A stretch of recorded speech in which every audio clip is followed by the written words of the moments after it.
രാജ്യത്തിന്റെ അഭിമാനം വാനോളം ഉയർത്തിയ ചാന്ദ്ര ദൗത്യത്തിന് ഇന്ന് 1 വയസ്സ്.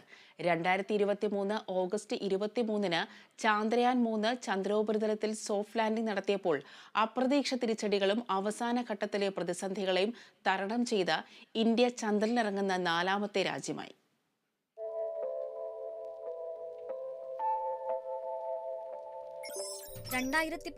സെപ്റ്റംബർ 7 സമയം പുലർച്ചെ 2 മണി. ശ്രീഹരിക്കോട്ടയിലെ സതീഷ് ധവാൻ സ്പേസ് സെന്റർ ആരവങ്ങളില്ലാതെ നിശബ്ദമായി. ബഹിരാകാശ ചരിത്രത്തിൽ നാഴികക്കല്ലാകാവുന്ന നിമിഷത്തിനായി കാത്തിരുന്ന കോടിക്കണക്കിന് ഇന്ത്യക്കാരുടെയും ശാസ്ത്രജ്ഞരുടെയും മനസ്സിൽ നിരാശ നിഴലിച്ചു. രാജ്യം മുഴുവൻ ഉറ്റുനോക്കിയ ചന്ദ്രയാൻ 2 ദൗത്യം അവസാന നിമിഷം പരാജയപ്പെടുന്നു. സോഫ്റ്റ് ലാൻഡിങ്ങിന് വെറും 2 കിലോമീറ്റർ ശേഷിക്കെ. എന്നാൽ തിരിച്ചടികൾ ഊർജ്ജമാക്കിയെടുത്ത ഇന്ത്യ 4 വർഷങ്ങൾക്കിപ്പുറം അഭിമാനത്തോടെ അമ്പിളിക്കല ചൂടി. 2023 ഓഗസ്റ്റ് 23 വൈകിട്ട് 6 മണി കഴിഞ്ഞ് 4 മിനിറ്റ് ആകുമ്പോൾ ചാന്ദ്രയാൻ 3 ചന്ദ്രനിൽ വിജയകരമായി സോഫ്റ്റ് ലാൻഡിംഗ് നടത്തി. ഇന്ത്യ, ഞാൻ എന്റെ ലക്ഷ്യസ്ഥാനത്തെത്തി, നീയും. ചന്ദ്രോപരിതലത്തിൽ ലാൻഡ് ചെയ്തതിന് പിന്നാലെ ചന്ദ്രയാനിൽ നിന്ന് രാജ്യത്തിന് ആദ്യ സന്ദേശമെത്തി.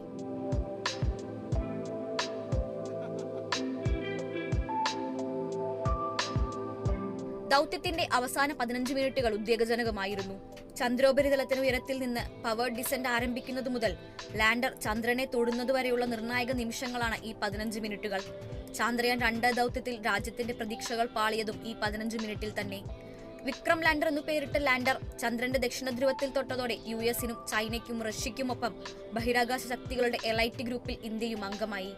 ഒപ്പം ചന്ദ്രന്റെ ദക്ഷിണ ധ്രുവത്തിലിറങ്ങുന്ന ആദ്യ രാജ്യമെന്ന ബഹുമതിയും സ്വന്തം. പ്രഗ്യാൻ എന്നു പേരിട്ട റോവറാണ് പരീക്ഷണങ്ങൾ നടത്തിയത്.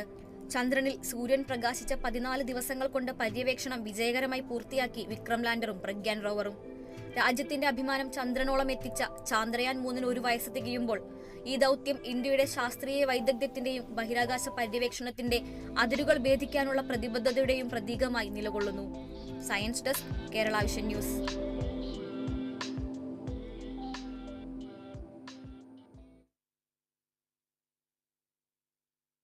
മനുഷ്യനെ ബഹിരാകാശത്തെത്തിക്കുന്ന ഇന്ത്യയുടെ പദ്ധതി ഗഗൻയാൻ യാഥാർത്ഥ്യത്തിലേക്ക്.